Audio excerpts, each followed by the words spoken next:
Okay, I want to explain the machine. I'm going to shoot over here.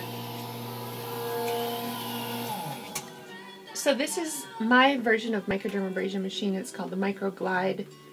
It runs on baking soda crystals, which is, in my opinion, better than aluminum oxide because people are actually having reactions with aluminum oxide. Some people are turning red from microdermabrasion. It's not actually from the microderm, it's actually from the aluminum. So the baking soda works with your own pH.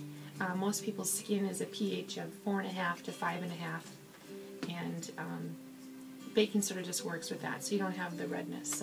So we can control the suction, which is the volume, and then how much crystal. So the volume actually has, I'm going to turn it on. You can watch the pounds per square inch of suction. Now that's pretty good. That's actually 18 pounds per square inch. That's pretty good suction. When I do the eyes, I turn it down to about 10. And that's the beauty of baking soda. You can do the eyes. Whereas aluminum oxide you cannot, because if aluminum oxide would go into your eye, you'd actually scratch your cornea because it doesn't dissolve with water. If baking soda goes in your eye, you blink and then it dissolves. So there's not the danger of eye irritation like there is with aluminum oxide. Now there's a diamond tip microdermabrasion. Diamond tip is about the tip. The problem with that is what I've read. I'm not using it obviously because I have this. Dead skin can clog the tip. So this machine works great. I think the diamond tip is fine too, but I'm not a fan of the aluminum oxide. So here we go. I'm going to turn it back up. You were going to sandblast? What's your name? Brittany. No, your other name. Rachel.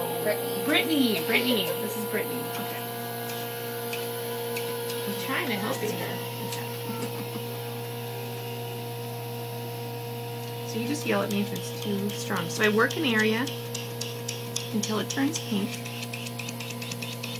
and then I turn it down, or I go on to I usually just go on to the next section, and then after a little bit the color comes back, and then I can work it one more time at least. Is that hurting you too much? No, it feels good. It's not too weak? Nope.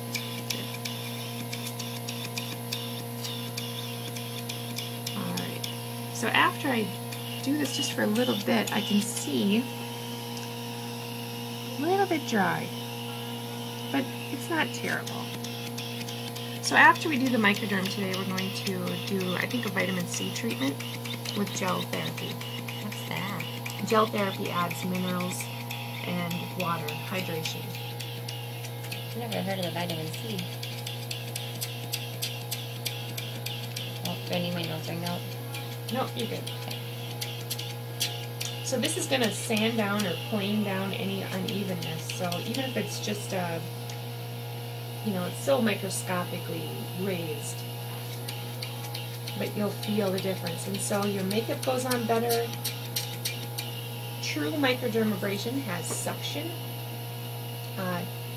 When the jar says it's microdermabrasion in the jar, it's an exfoliant. That's not microdermabrasion. That's just it's just marketing. They're trying to get you to buy it based on that word microdermabrasion. I hate that. This thing costs $11,000. I'm not going to give that to you in a jar for $10.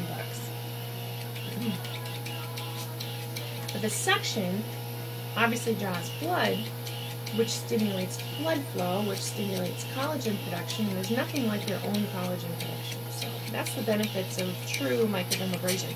If you have a manual microdermabrasion, which we have a product called Pumice Peel, and actually I have it. If you look at the jar,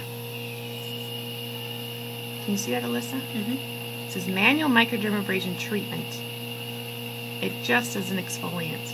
It's an awesome exfoliant, but it's not. It doesn't have the suction. It doesn't truly work exactly like microdermabrasion does. So, a bottle of this is or a jar of this is like $50. It's very good, but I don't like that they're using that word loosely. True microdermabrasion is a machine with tremendous suction, and it sprays out crystals and sucks them back up. So it's pretty cool. Actually, if you're a client of mine for the first time, Brittany is an employee, so I can talk over her.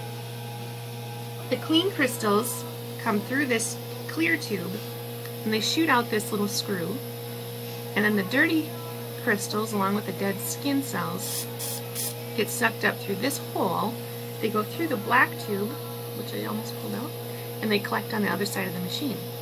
So this is the only thing that comes in contact with a client's skin. So I just have to sanitize the tip really good.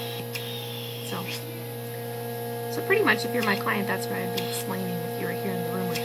So, all right, let's keep going.